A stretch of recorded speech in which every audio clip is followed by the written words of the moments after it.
In this video, I'm going to show you two powerful intuition techniques that can easily be applied in your day-to-day life that will not only empower your perceptual awareness, but also increase your decision-making confidence.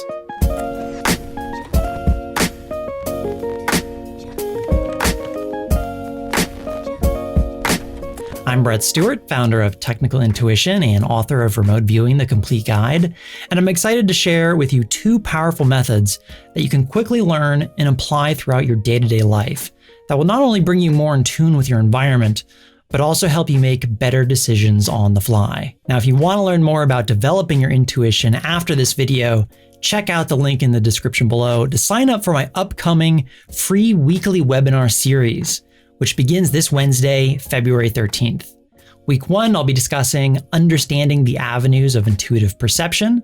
Week 2, I'll talk about tuning up dialoguing with the unconscious self. And Week 3, how to build resilience with heart-based mindfulness techniques. These are free 30-minute live streams that you don't want to miss. So after this video, click that link in the description below and reserve your seat for my first interactive live session this coming Wednesday. I look forward to seeing you there. And so with that, let's jump into the first intuitive technique that you can begin applying today. The first is called the ambience exercise, which comes from Lynn Buchanan's book, The Seventh Sense. Now, this book is a fantastic account of the original remote viewing program, but in the last chapter, Lynn describes several exercises he developed to increase intuitional awareness about your local environment. You see, when you walk into a room where there's, say, danger, you're immediately aware of that ambience, even before you're mentally conscious of anything in the room. Before any attention is given to the things in the room, the feeling is there. Perhaps you've entered a house or a room where something felt amiss, only later to be confirmed. Or you returned home and it was like the atmosphere of the place was charged with frustration or anxiety, and then you find out that only a few minutes prior, your roommates just finished a pretty large fight. This is you noticing the ambience of the environment. However, since most rooms are fairly safe, when you exit one and enter another, you don't notice the difference because you're accustomed to it. But if you leave a safe room and enter a dangerous place, you'll notice that sudden change in ambience almost immediately. You see, it's instinctual to notice these large changes, but minor differences in ambience, for the most part, typically go completely unnoticed. This exercise changes that and is designed to sensitize you to small changes in ambience in the world around you. It will strengthen and heighten your local awareness, and it will wake up a sense that you will have likely rarely used in your life. So here's how it's done. Beginning immediately, notice every doorway that you pass through. And before you walk through, stop for just a second and put your attention on the ambient feeling of the room you're in. Next, step through the door and see if you can feel the change in ambience. It can actually be wonderfully helpful to verbalize that change, but to begin, your goal really is just to simply sensitize yourself to the finer and finer amounts of change of ambience. Do this for every, and I mean every, door you walk through. Make it a practice, make it automatic, and eventually it will become second nature. If you do this, it will open up an entirely new dimension to your awareness. And if you stick with it, it will be like you gained sight in the land of the blind.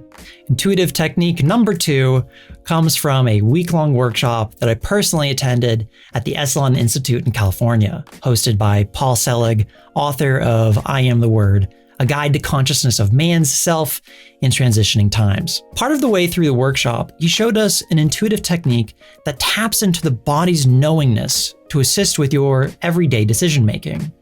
And with a bit of practice, you can quickly ask your higher self what it thinks is the best course of action you should take in a particular scenario. And this can be incredibly useful if you regularly need to act based on quick decision-making. To begin, focus your attention in the area of the heart. Imagine your breathing is flowing in and out of your heart or chest area, breathing a little bit slower and deeper than usual. I recommend somewhere around a 5-second in-breath and a 5-second out-breath, but choose the rhythm that's comfortable for you. The key ingredient is that it's simply a little bit slower than normal. And after a few breaths, or a ballpark of about 20 to 30 seconds, silently subvocalize the question that you have and place it into the center of your heart. Place it there with a knowing that your higher self will respond. And if it helps, imagine putting the question inside of a ball of white light and visualizing that ball of light entering into your heart. This can also help and strengthen the intent that you have around the actual activity. Now here's the important part of the exercise. After the question has been asked, pay attention to and observe your heart. And typically one of two things will occur. First, you may notice a lighter or somewhat upward sensation in your chest, which is commonly described as being anxious or anticipatory, not to be confused with anxiety. It's more along the lines of like having butterflies. If you notice this, that's your body indicating to you in the affirmative to your question. On the flip side, if you put your attention on your heart center and you notice the sensations of increasing density, heaviness, or lethargy, which is typically accompanied by kind of like a dreary downward feeling.